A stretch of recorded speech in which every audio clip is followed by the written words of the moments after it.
Olá, tudo bem? Sejam todos muito bem-vindos ao nosso podcast Jus Esperneandi. Para você que não me conhece ainda, meu nome é Daniel Nunes, sou advogado civilista aqui na comarca de Atibaia e tenho comigo aqui o Dr. Sidney da Silva. Tudo bem, doutor? Olá, doutor. Olá para quem nos assiste aí. Tenham um ótimo dia. Hoje nós vamos iniciar nossa gravação semanal do nosso podcast Jus Esperneandi. Estamos aqui no estúdio Atibaia Jardim com dois grandes convidados aqui. Hoje nós importamos um convidado, aliás, aqui. Dr. Augusto César Mendonça, advogado, criminalista, tribuno, psicólogo behaviorista, vai falar um pouco com a gente aqui sobre o comportamento humano dentro do Tribunal do Júri. Temos também aqui a doutora Michele Zeuba, advogada, criminalista, de amparo, moradora de Bragança Paulista, minha colega de trabalho aqui da vizinhança. Doutores, seja muito bem-vindo. Doutor, obrigado por aceitar o convite e vir falar conosco aqui sobre esse tema diferente, né, que eu não conhecia, doutor. Seja bem-vindo, doutores. Obrigada, boa tarde a todos. Sejam muito bem-vindos vocês. Só para deixar claro aqui, a nossa conversa vai ser sobre o Tribunal do Júri, à vista do advogado tribuno, né, e psicólogo behaviorista.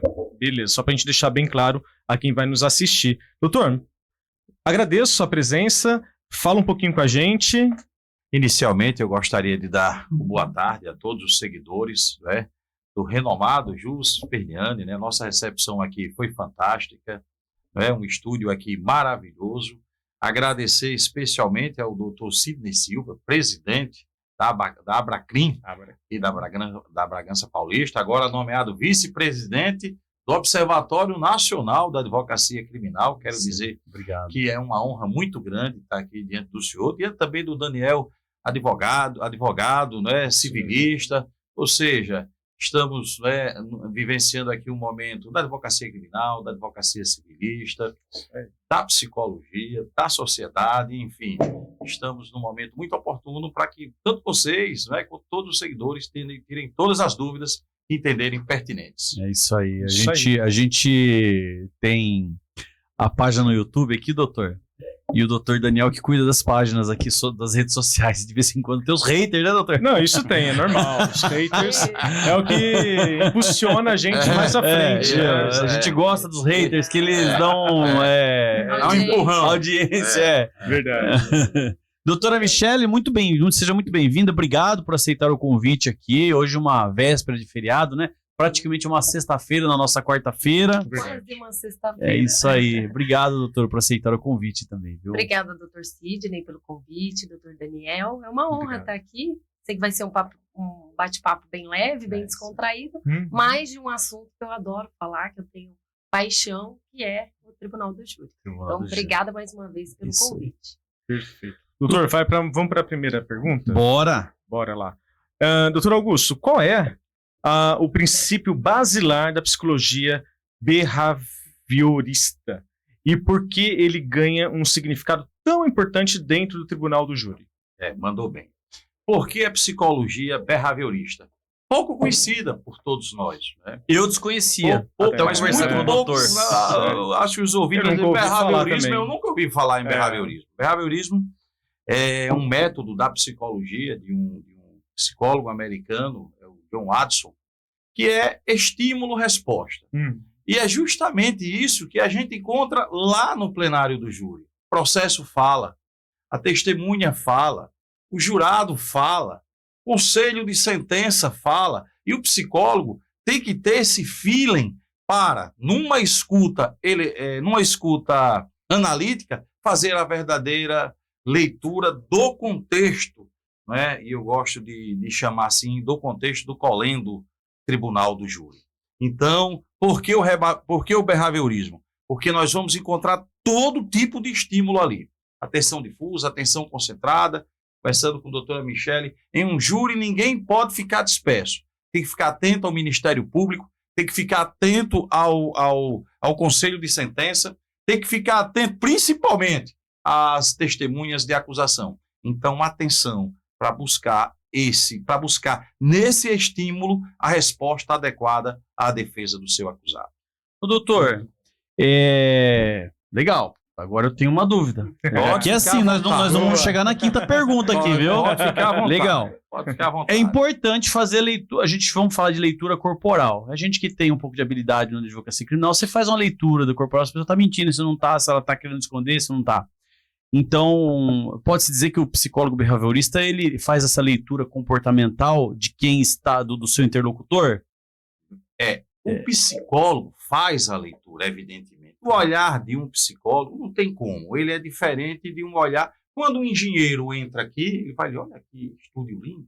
Quando o arquiteto, da mesma forma. O psicólogo, ele vai olhar, não é, para esse corte aqui de vocês e vai ter a sua leitura. Se minha fala está sendo receptiva, se minha fala está sendo rejeitada, o corpo fala. E é aí que eu queria chegar. Você tem essa expertise. Você, como advogado, psicólogo behaviorista, tem essa expertise. Quem tem que ter é o jurado. Como que você transmite que uma testemunha está mentindo para o jurado? Perfeito. Perfeita a sua pergunta. Você faz a leitura e sabe, mas e como quem vai julgar vai saber? Perfeita a sua Como pergunta. passar, né? Perfeita Como a sua passar pergunta. isso? No tribunal do júri, antes do início da abertura dos trabalhos, o que vigorou foi o devido processo legal. Certo. As leis. Sim. As leis Friedel.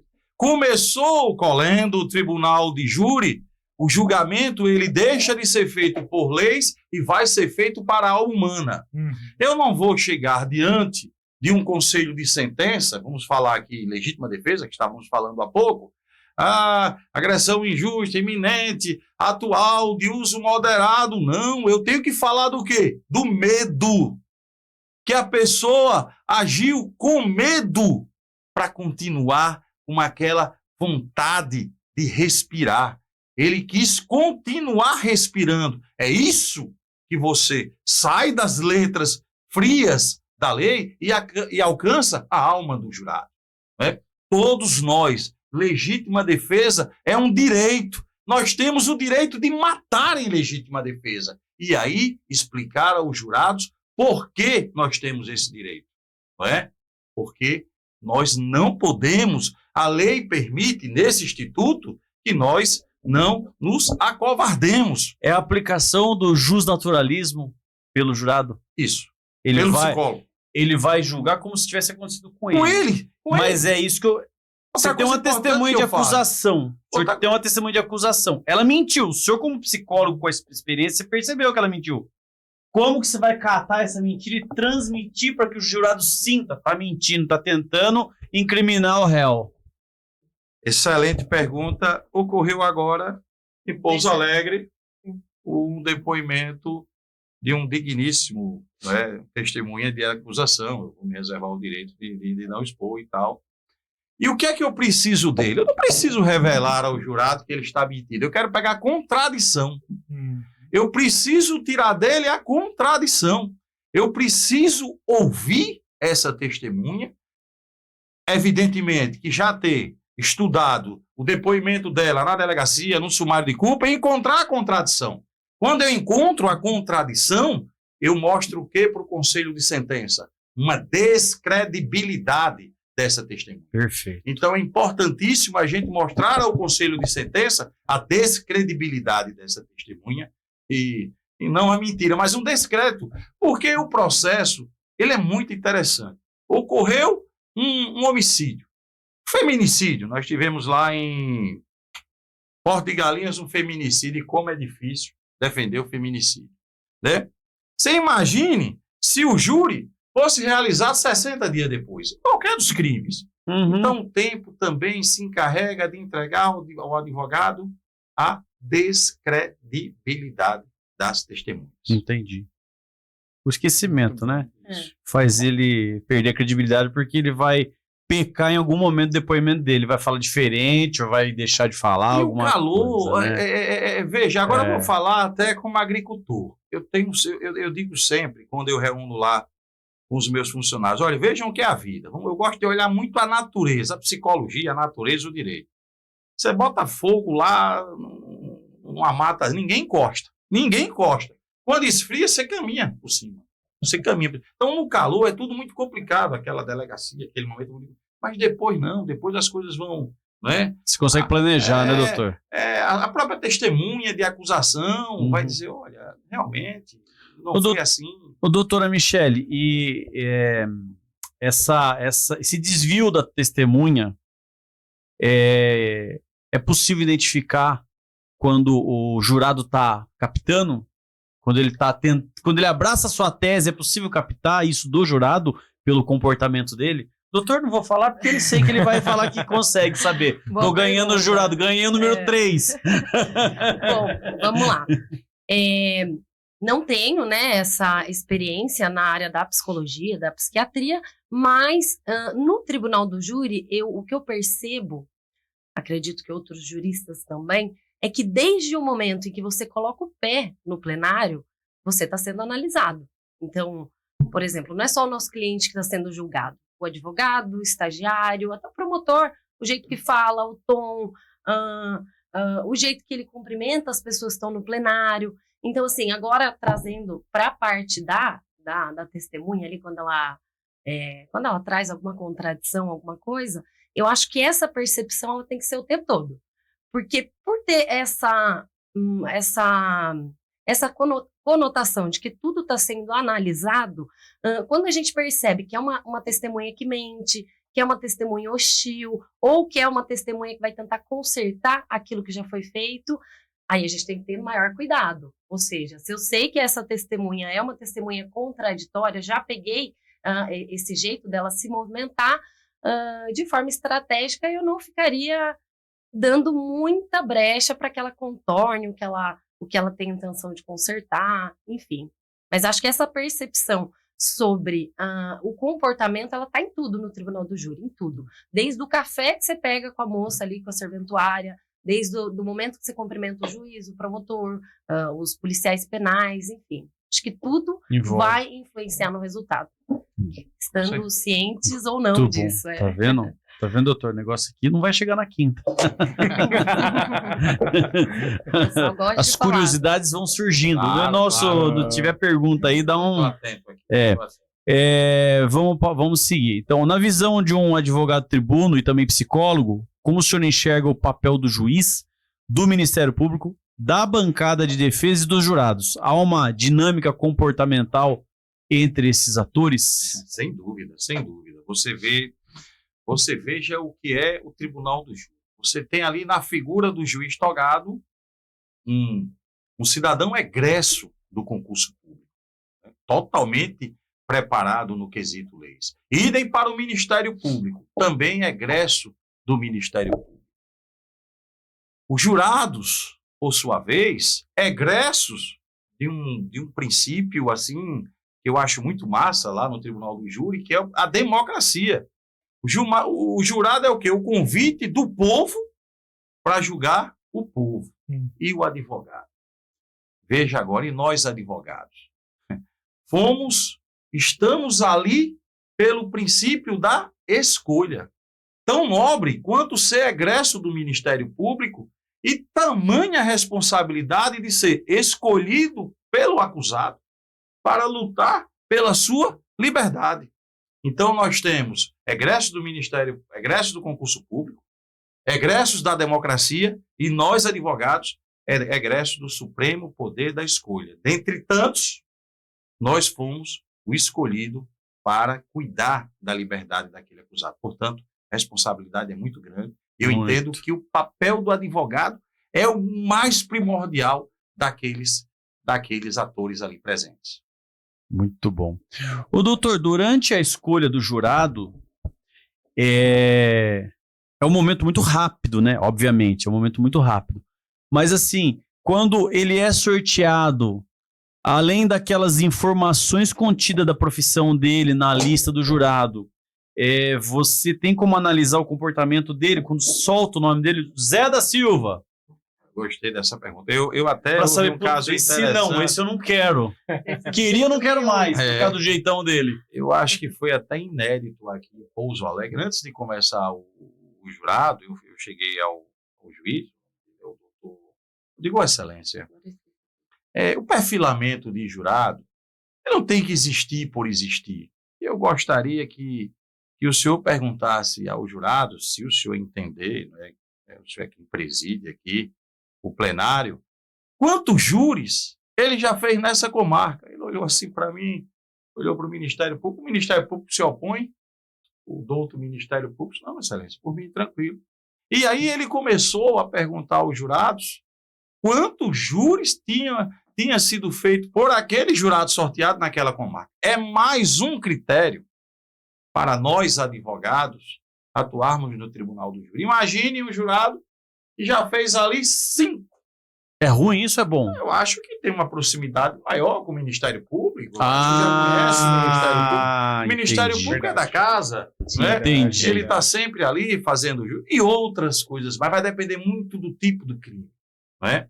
O tipo do crime nos dá um perfilamento do jurado, né? Tem até hoje empresas especializadas nesse perfilamento para ver se a pessoa tem uma tendência mais, né, se pronuncia nas redes sociais favorável a uma determinada conduta, desfavorável a outra determinada conduta. Mas no olhar, é possível? É isso. Sim. Sim.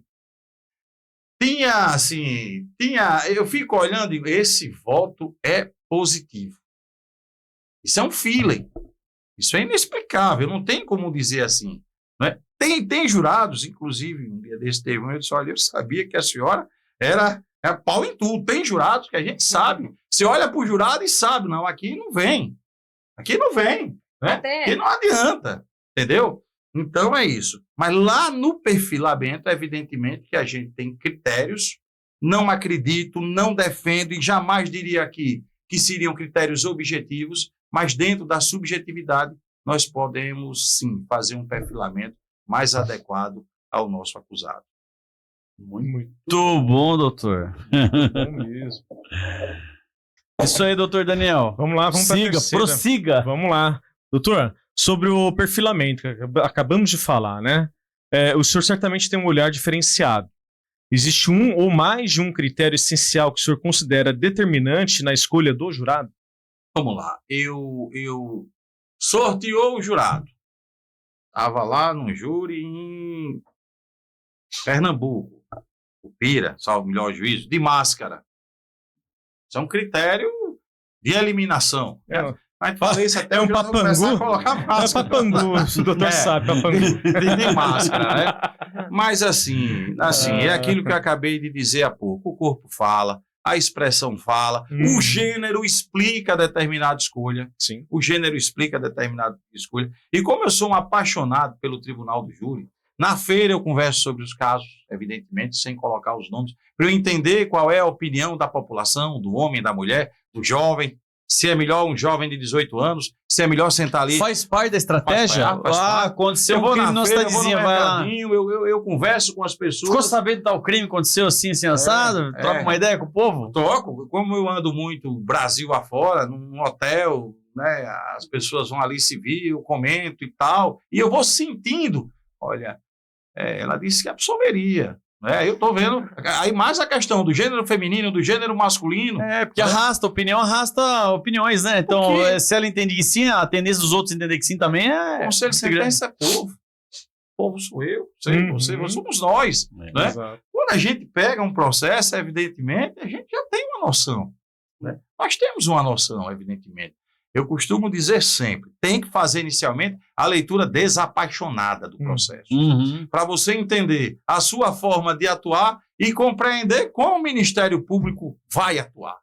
Se você for só com aquele olhar da defesa, você se perde lá dentro.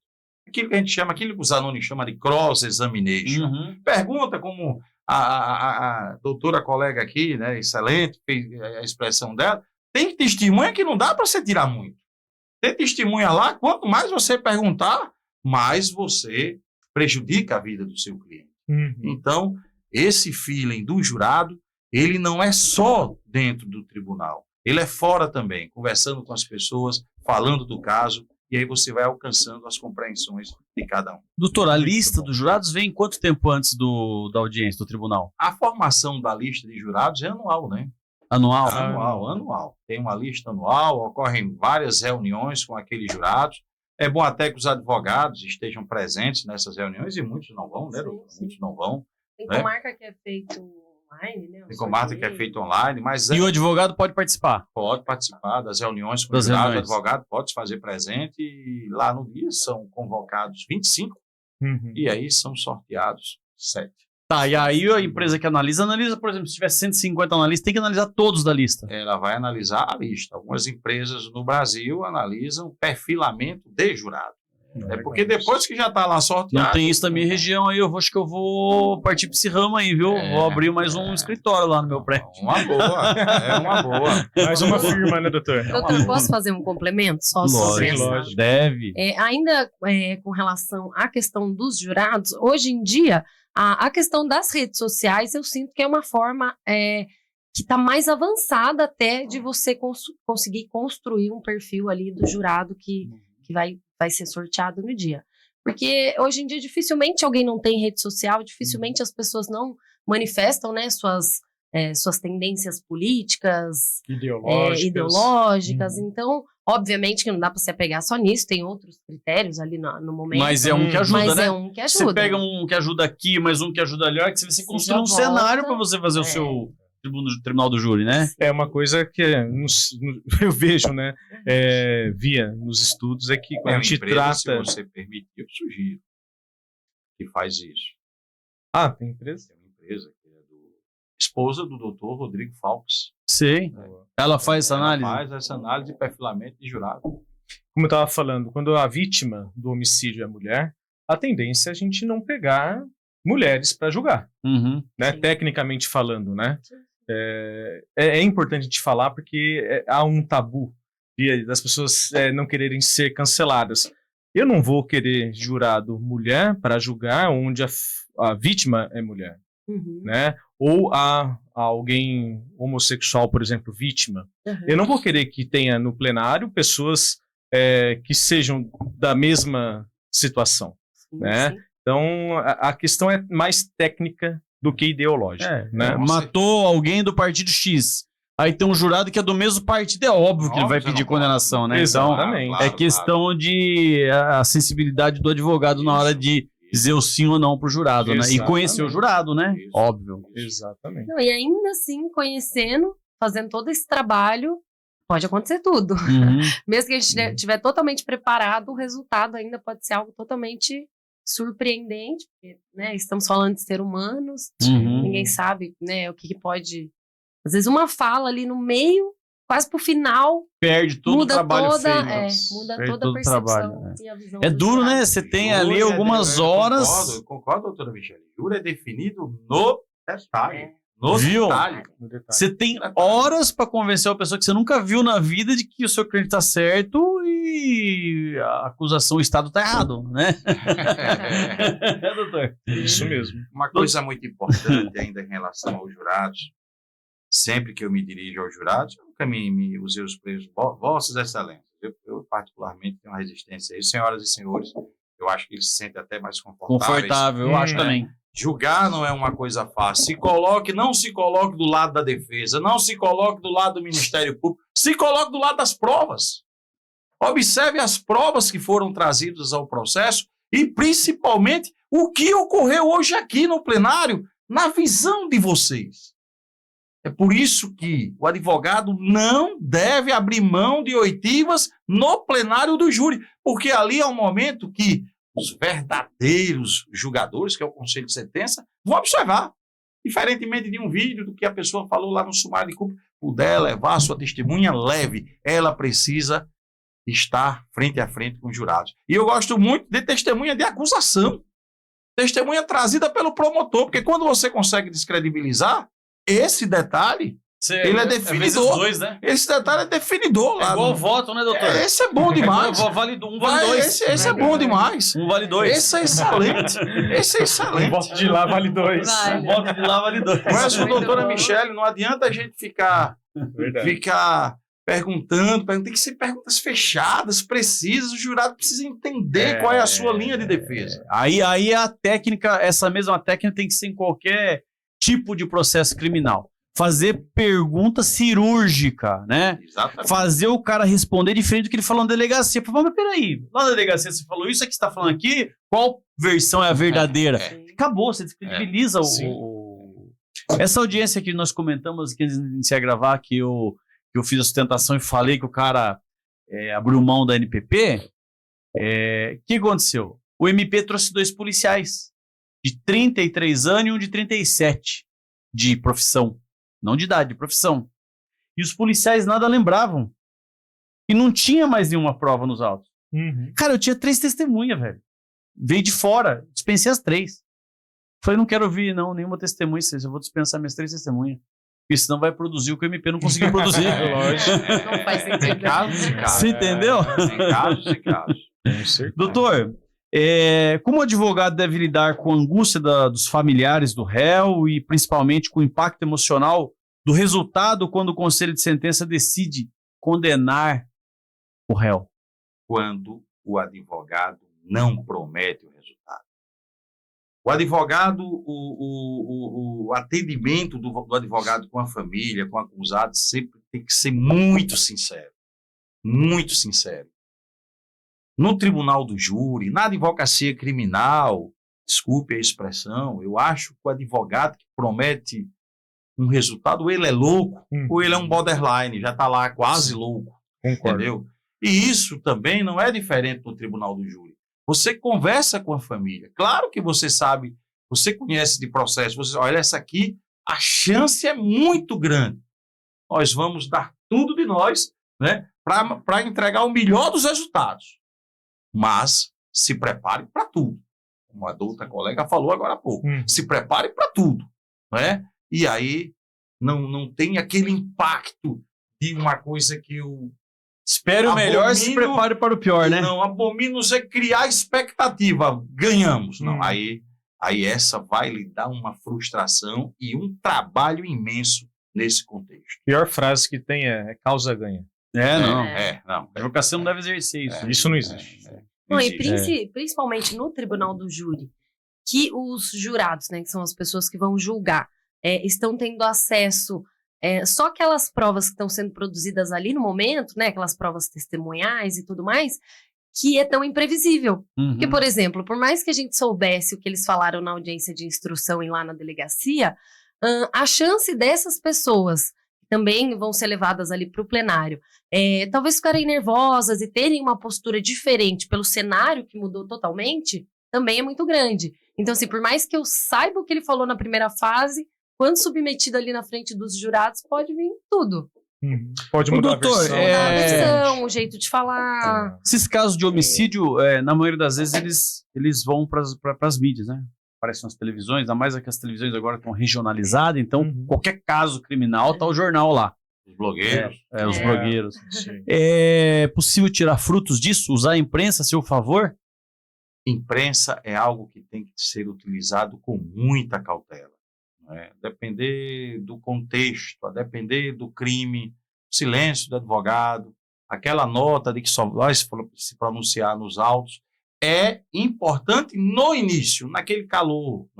Depois o advogado vai mostrando que a vítima também não era então, aquele isso. Santinho assim, mas aí que eu queria chegar. É possível usar a imprensa no claro, decorrer, não no começo, no decorrer, lá próximo de chegar ao júri, sabe? Com certeza. Você tem que ir começando a mostrar a imprensa, porque a imprensa é também quem é o povo ouvindo. Os dois lados da história.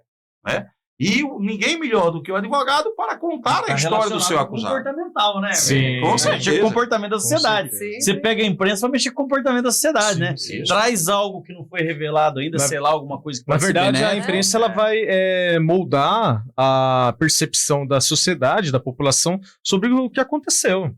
Né? Ou a imprensa vai levar as pessoas a entenderem que aquele homicídio ele é justificável ou não. Né? Então é uma manobra, é uma manipulação, se você for ver bem, dependendo da imprensa que a gente estiver falando. E como manipula? Sim. Como manipula?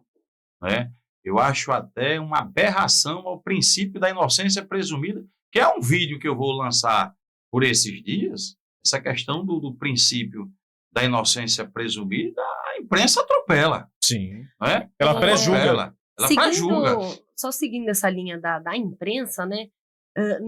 Nas sessões plenárias, no Tribunal do Júri, tem, por exemplo, pode-se utilizar da imprensa para manipular ali o entendimento da população, a opinião pública, mas também tem casos que já no início ele já estoura e já vai para a mídia. E aí o que acontece para a gente também como advogado, advogada? Tem casos que ele toma uma repercussão tão grande aqui na cidade que, por exemplo, se a sessão plenária fosse realizada na própria cidade, a chance dessa pessoa ter um julgamento negativo, uma decisão negativa é muito grande. Então, nesses casos, né, só para esclarecer, quando acontece de estourar assim na mídia, uma das atitudes que os advogados têm seria pedir o desaforamento para uma comarca onde aquele crime não tenha repercutido tanto, onde pode ter a chance, então, de ter jurados... Levar para uma outra comarca para julgar. Mais neutros e que realmente façam ali o papel de julgador sem o peso da opinião pública. Que legal. O doutor, muito bom. Tanta pergunta, mas não vou. Nós entramos no pico de corte agora, então eu vou aproveitar, vou otimizar. Exato. Ô, doutor, como o senhor analisa o feminicídio do ponto de vista psicológico, não jurídico? E por que estamos diante de um número tão grande de casos no Brasil? E depois eu vou fazer uma observação nesse ponto. Feminicídio. Eu quero falar para vocês, ouvintes, como psicólogo.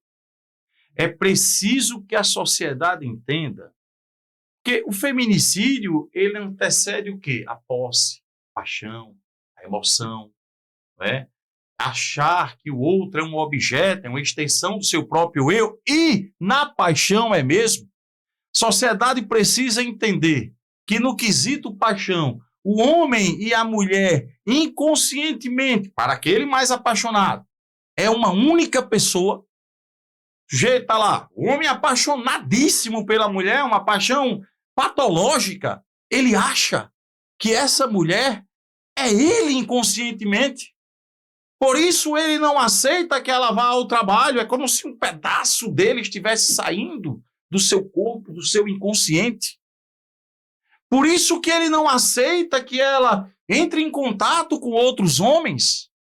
E por isso que constrói-se esse sentimento que a gente chama de possessividade. E essa possessividade gera concomitantemente uma insegurança. E essa insegurança gera um medo. E esse medo de perder, por vezes, traz à tona a vida da outra pessoa. E para esse cara nós temos um homicídio privilegiado. Isso, mas eu preciso só concluir isso. Só concluir isso. As pessoas precisam entender que se separar não é fácil. Às vezes, mas ele vai passar, ele vai... Não muda não, isso é traço de personalidade. É preciso de ajuda de profissionais. É preciso de ajuda de psicólogos, de psiquiatras, de terapia, para trabalhar essa relação doentia no sentido de separar mesmo. Porque só um sentimento separa com tranquilidade, que é o sentimento da indiferença.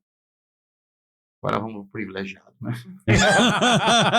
E aí, com toda essa dinâmica, o senhor traz o privilégio à sede de defesa do seu cliente. Ele não tinha discernimento, né? Não conseguia discernir. Na verdade, eu acabei falando do privilégio, né? Principalmente daquela... Eu tava aqui me segurando. Com a frase que eu quero falar do privilégio. O cara não tá pronto. Daquela segunda parte do privilégio que fala da violenta emoção. O cara não estava bem da cabeça, não, hein? Doutor, eu achei sensacional a sua tese. É uma tese, embora seja uma definição do psicólogo, mas isso dentro do direito penal é sensacional. Sim, sim.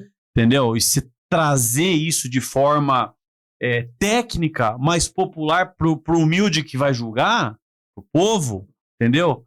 É sensacional. Ele entrar dentro dele e falar, caraca, eu já senti isso. Exatamente. Eu já senti que a minha namorada da adolescência era minha. Entendeu? Às vezes o cara até comenta, isso é muito bom, doutor, muito parabéns, viu? Sidney, é impressionante. Eu quando vou nos lugares que começa a falar de psicologia, né? Porque todo mundo tem um problema, né? Uhum. Todo mundo tem um cotovelo que já doeu, todo mundo tem uma relação interpessoal que foi mal resolvida, todo mundo tem um problema. Então, A psicologia, assim, é realmente fantástica na explicação desses transtornos mentais mesmo. Mas essa obsessão que eu falei há pouco, da pessoa confundir o seu eu com o outro, ela é muito perigosa, né? Eu acho que qualquer dia eu até vou ter que abrir um vídeo sobre isso, mostrando realmente esse perigo e que a pessoa procure tratamento, procure a polícia, né? Porque o sujeito obcecado, o sujeito possessivo, ele é sim um sujeito perigoso. E aí eu nunca imaginei que ele fosse fazer, faz. Com certeza. Ô, doutor, esse sentimento, agora eu não sei se eu vou explorar a psicologia ou é O que você quer? Mas esse sentimento, ele pode ficar recolhido, por exemplo, durante 25 anos e aflorar após 25 anos? Te pergunto por quê. Muitos casos, a gente como criminalista encontra casais que ficaram juntos durante 20 anos, nunca houve um histórico, um relato de violência doméstica. De repente, o cara se transforma e aí estão acusando o cara de tentar matar e vem medida protetiva e o cara se transforma em um monstro do nada. Ele tem essa possibilidade de ficar recolhido e acontecer isso? Na verdade, tudo que a gente fala aqui é nucleotídeos. Esses nucleotídeos psicopáticos, eles existem. Mas para eu explicar isso, eu não posso sair das figuras do id, do ego e do superego. Que é isso? De forma assim muito básica, mas vocês vão entender. O id é a parte da nossa personalidade, aquela caixinha da personalidade que cuida das emoções. Isso aí é provocar a mulher, o cara tá achando que a mulher, o comportamento da mulher mudou, né? Aí aflora essa emoção. Mas todo ser humano tem uma outra caixinha que é o ego, a do equilíbrio. Não é? Pô, tô vendo essa situação, tá doendo, velho. Tá doendo, mas eu preciso me equilibrar. E aí vem o mais importante, que é a terceira caixinha, que é o superego. São os valores trazidos indivíduo por indivíduo. Esses valores são trazidos por uma família sólida, pela igreja, pela religião, né? Andando com boas pessoas, formar um superego, formar o seu autolimite para frear essas ações do id. Deu para entender? Para não deixar a emoção falar mais alto. Com a religião, contato com Deus é muito importante. Família equilibrada é muito importante. Né? Se relacionar com pessoas do bem é muito importante também. Por isso que, às vezes, acontece com algumas pessoas, aos 20 e poucos anos depois, que não tinha lá um superego bem definido. Muito bom, hein, doutor? Doutor, agora vamos para a próxima pergunta. Doutor, eu vi no teu Instagram que entre outubro e novembro o senhor fez 5 plenários de júri. 3 estados diferentes, né? O senhor percebe diferenças de comportamento ou de ritmo do júri entre esses estados? Há diferença? Uma cidade chamada Petrolina, Pernambuco. Que jurado qualificado. Tudo professor universitário. Treinado. Tudo professor universitário. Treinado para advogado. Lá no sertão de Pernambuco. Lá no sertão de Pernambuco. É isso mesmo. Né? Você tem, por exemplo... Aí você vem para Brasília. E que caramba, agora eu vou pegar um jurado, né? Político. Não, um jurado mais maleável. Então, assim, existem diferenças regionalizadas? Existem. Mas no contexto, o plenário do júri ele é o mesmo em todo o Brasil. A diferença vai estar na performance do advogado, na performance do Ministério Público.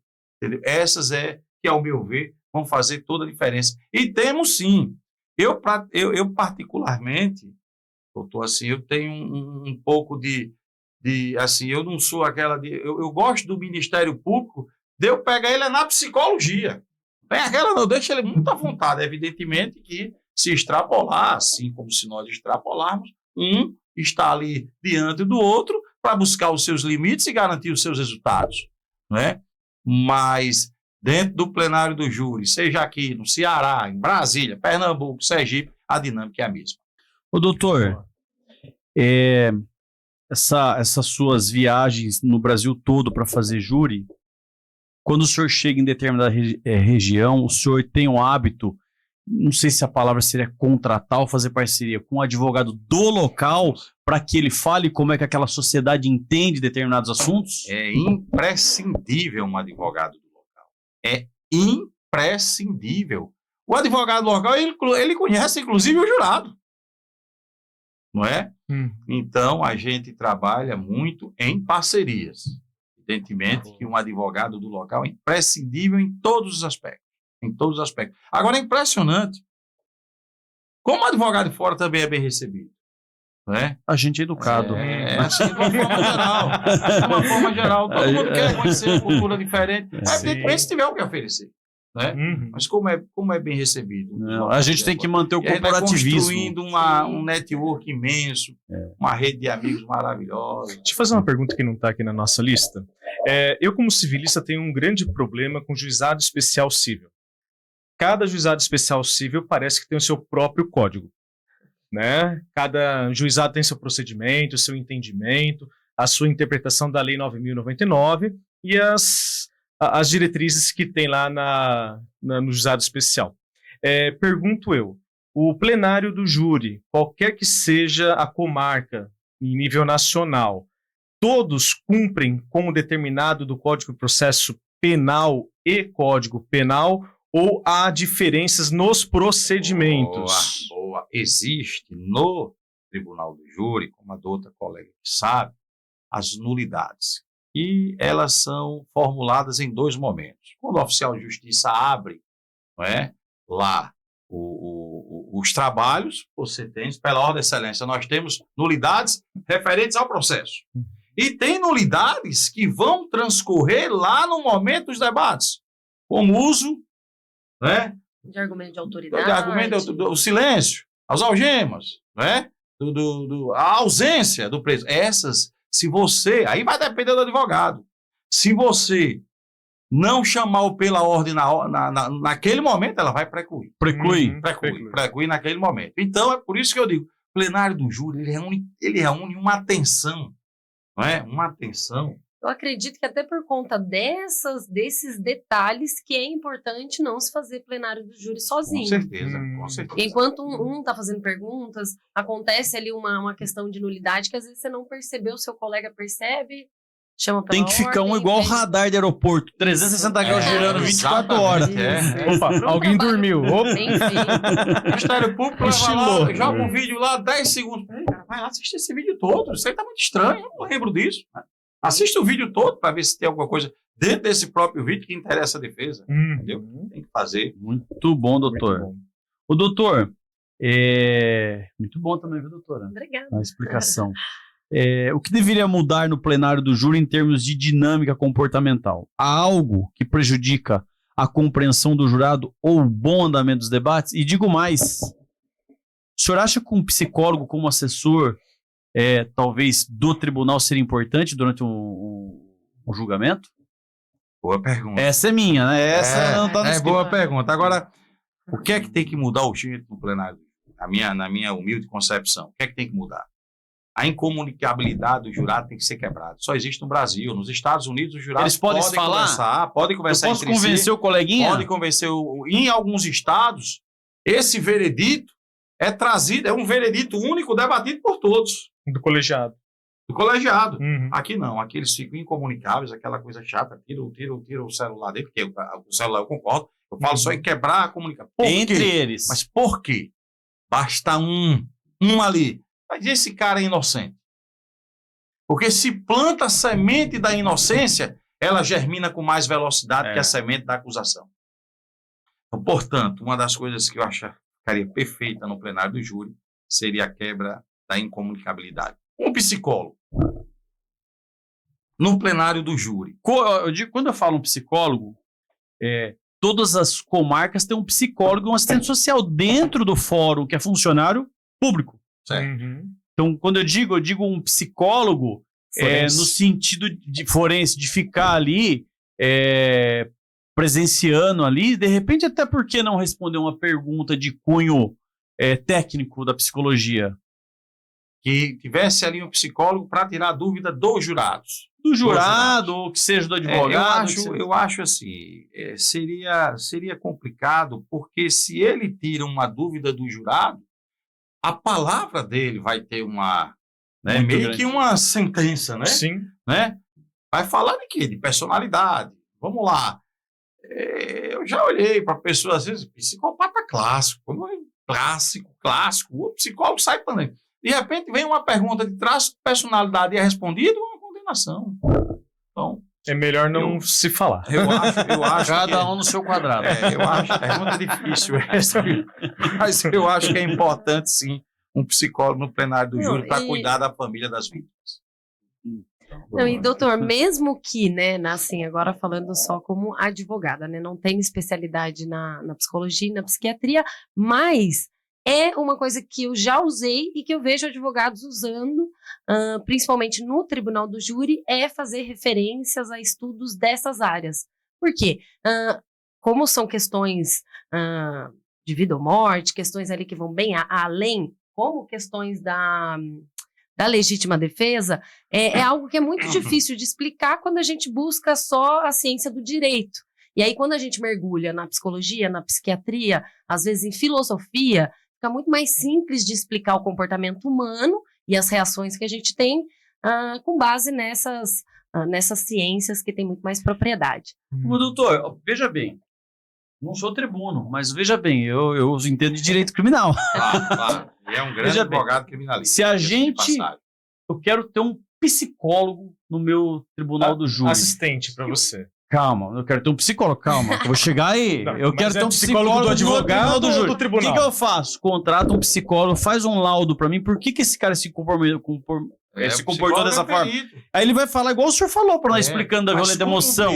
Exato, mas e aí se arrola ele com a testemunha. Como testemunha, perfeito. Não, perfeito. É isso. Eu vou contratar um assistente técnico. Isso. Você faz um laudo, ele está sendo acusado de ter matado a mulher. Isso. E eu quero que o jurado entenda o que é a violenta emoção, mas no sentido psicológico. Isso. Que é o que o senhor falou aqui. Isso, entendeu? Isso, perfeito. E aí você arrola esse cara como testemunha, você tem um psicólogo lá no fórum. O perito vai ser como testemunha? Ele é arrolado, ele tem um laudo lá, pode chamar ele de testemunha, ou para esclarecer. Entendeu? O que o senhor quis dizer quando o senhor falou de tal coisa, em tal frase? Ele vai ter que esclarecer para o jurado. Entendeu? E aí, quem vai construir o que quer que seja dito é o advogado. Né? Mas isso a gente pode usar em qualquer processo. Cara, eu não, que sou civilista, eu vejo vocês falar de rolar o perito como testemunha. Cara, no civil isso daí dá até medo. Cara, eu contrato perito, direto. Ele é prova, ele é produzir uma prova, acabou. Eu no meus processos máximo é fazer pergunta pro perito, mas ele não é testemunha. É médico. Mas pode ajudar bastante, dependendo do caso. Eu tenho um processo agora que está marcado para o ano que vem, começo do ano que vem, que é lesão homicídio na direção de automotor. Que eu contratei uma empresa... culposo, né? O culposo. Eu contratei uma empresa, ela reproduziu o acidente em 3D. Mas eu fiquei, doutor, uns 30 dias para entender o que aconteceu. Eu fui até o carro lá na funilaria, estava aqui, inclusive perto do escritório, umas 5 vezes. Por quê? A única testemunha ocular contava uma história que não batia. E a minha cliente, ela teve um surto na hora do acidente, porque ela viu que ela matou uma pessoa. Nossa. E ela não lembra de nada.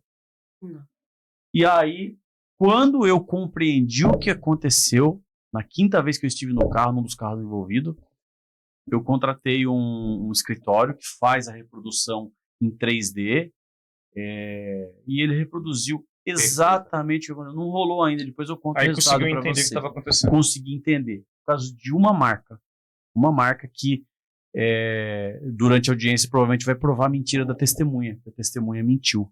Uma marca no retrovisor do carro. Sabe quando a moto bate o manete no retrovisor? Sabe como é que quebra aquilo lá? Marquinha. Essa marca foi o que foi determinante. O detalhe. Determinante. Mas eu fui ver essa marca na 5ª vez que eu fui até o carro. Você não viu de primeira? Doutor, e você falou da reprodução em 3D, né? Em 3D. Essa é uma coisa que tem sido muito utilizada em plenário e é uma coisa que, pelo menos sob a minha ótica, eu acho que se fizer bem feita a infografia, se souber utilizar ela do jeito correto, eu acho que a gente consegue entrar assim, sei lá, 15% de vantagem. Está lá. 15% de vantagem só pela infografia. Está nos autos e eu preciso que o MP olhe com os olhos que eu olhei para o MP pedir absolvição da minha cliente. Não, e às vezes é tão complexa, a história tão absurda que a gente contando para o jurado vai parecer uma mentira. E às vezes você coloca aquilo numa reprodução 3D e consegue compreender visualmente. Só que é caro ainda, né, doutor? É caro. Só que com a IA aí, não sei não, viu? Vai Com a facilitar, IA, vai facilitar. Com a É IA, caro eu não ainda, sei é não. caro. Ao visual. Doutor, vamos lá. Em uma de suas postagens, o senhor utilizou a expressão escuta analítica. Qual é exatamente o sentido dessa expressão dentro do plenário do júri? É você escutar analisando. Né?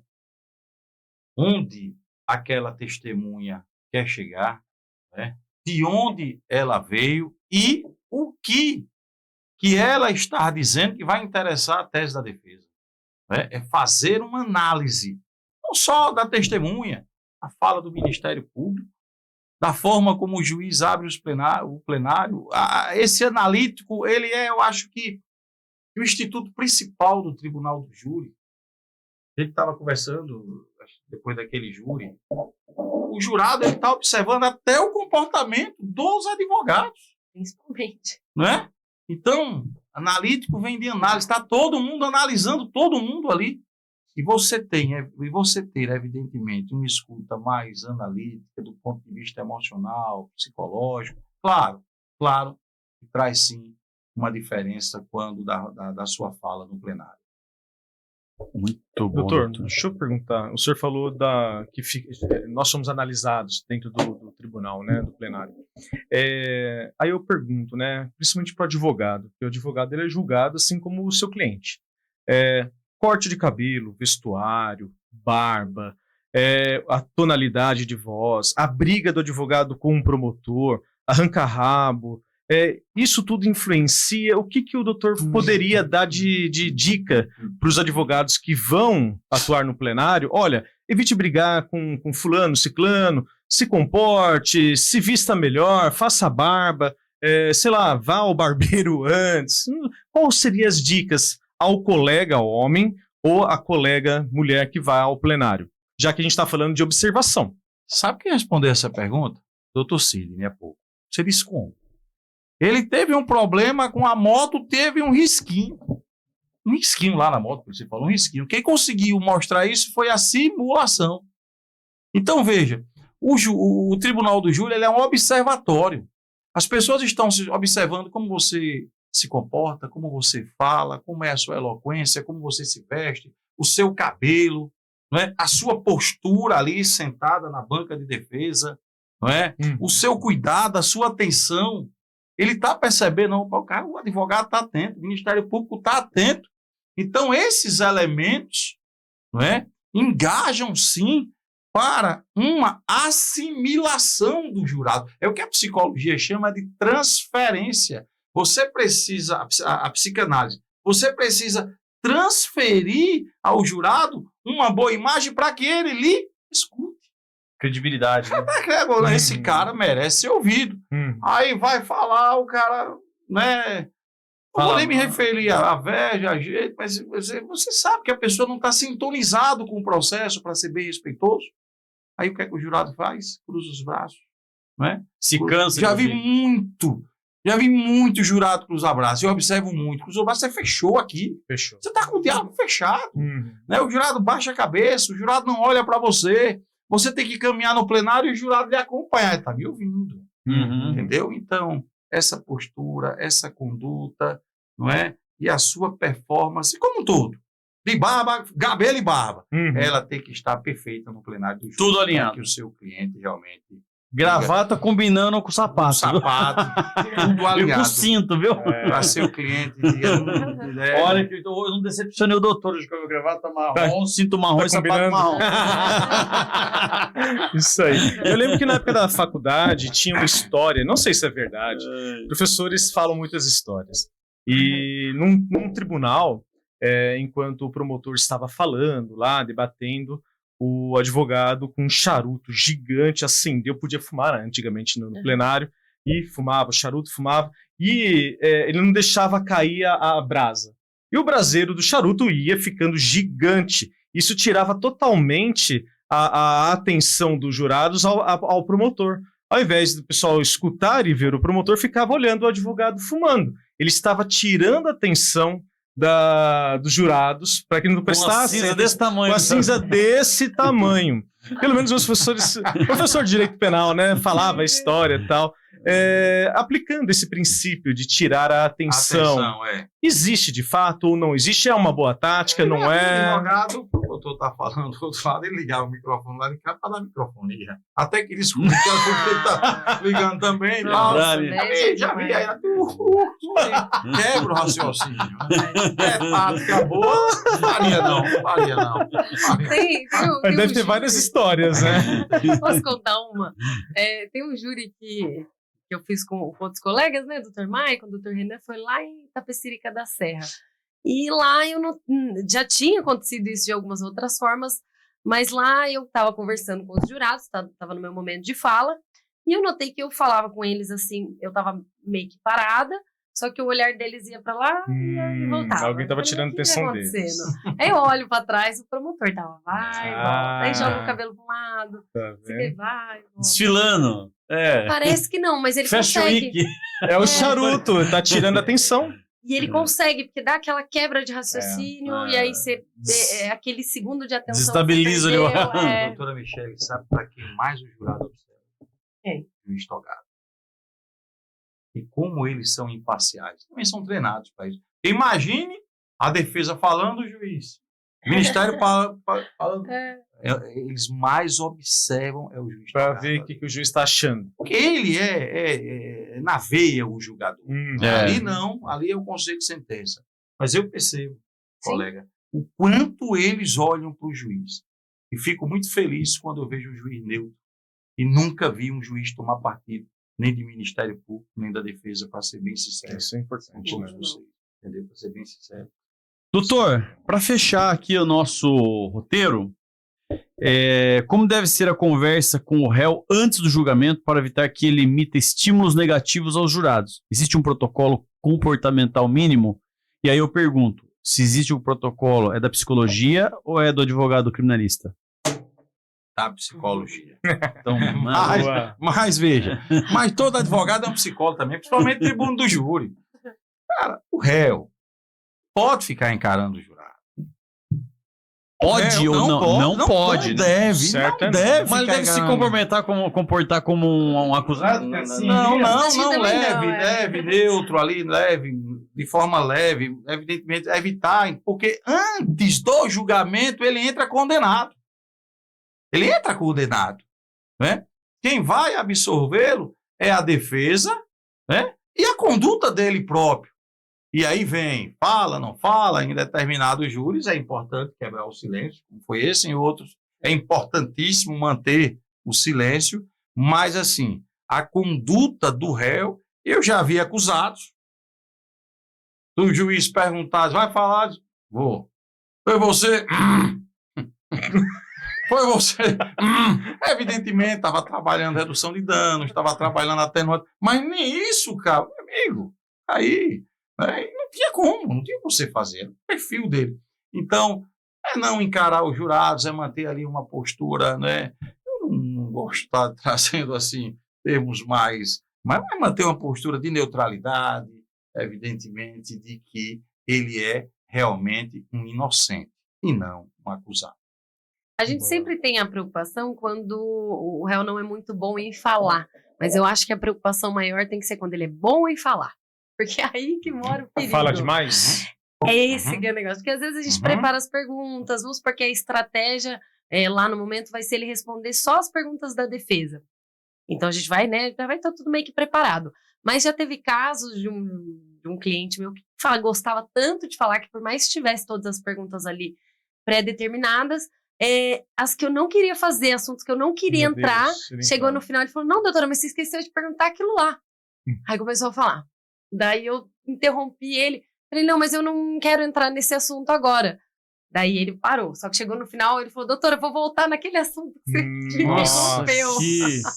Então, assim, tem que tomar cuidado, porque ele estava se Ele prejudicando. não freia, não consegue frear. Ele estava se prejudicando e às vezes é difícil de Doutor, conter. nós estamos caminhando para os minutos finais. Eu queria que você desse uma olhada, ver se rola aí a barra de rolagem do nosso TikTok, para você que está nos assistindo aqui, ver se tem alguma pergunta elaborada.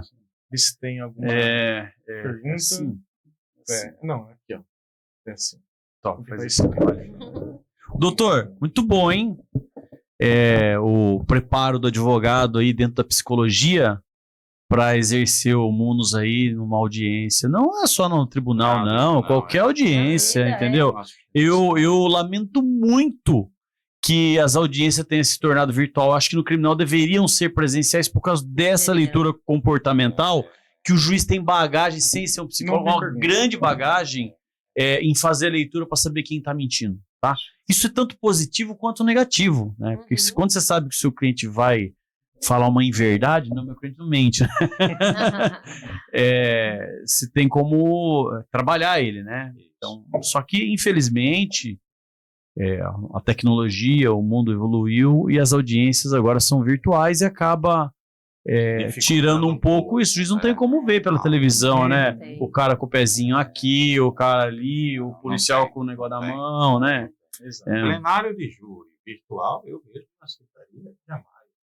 Já vi casos que eles estão aceitando a pessoa dar o depoimento por vídeo, mas mesmo assim acho que eu seria, como defesa, ficaria contra também, porque eu acho que é importante, né, os depoimentos ali no plenário mesmo, não só reproduzir o que já foi produzido. Tem alguns que vêm já aconteceu. Doutora, muito bom, hein? Muito bom mesmo. A gente está caminhando para o final, já está batendo 1 hora e 1 minuto de gravação. Doutora, faça suas considerações finais, deixe as suas redes sociais, de onde você é, onde é seu escritório, fique à vontade. Então, vamos lá. Primeiramente, queria agradecer, Dr. Sidney, Dr. Diego. Daniel, me perdoe. Dr. Daniel, obrigado pelo convite, é uma honra estar aqui, estar falando sobre um assunto que eu gosto muito, ao lado do Dr. Augusto, que é um grande colega, agora parceiro de trabalho também. E minha rede social é adv.michelezeubo. Me sigam lá, estou à disposição. Eu meu escritório é em Bragança Paulista, mas atuo em toda a região. Então, se precisarem de alguma coisa, estarei à disposição. Muito bom, doutora. Muito obrigado pela presença. Foi um podcast muito produtivo. Doutor? Eu gostaria de agradecer ao Dr. Sidney, ao Dr. Daniel, e vou agradecer com psicologia. Eu vou agradecer agora com psicologia. Você falou em 1 hora aí. E eu já disse isso algumas vezes. A gente entender felicidade foi uma das coisas mais difíceis dentro dos meus estudos de psicologia. Eu quero ser feliz, né?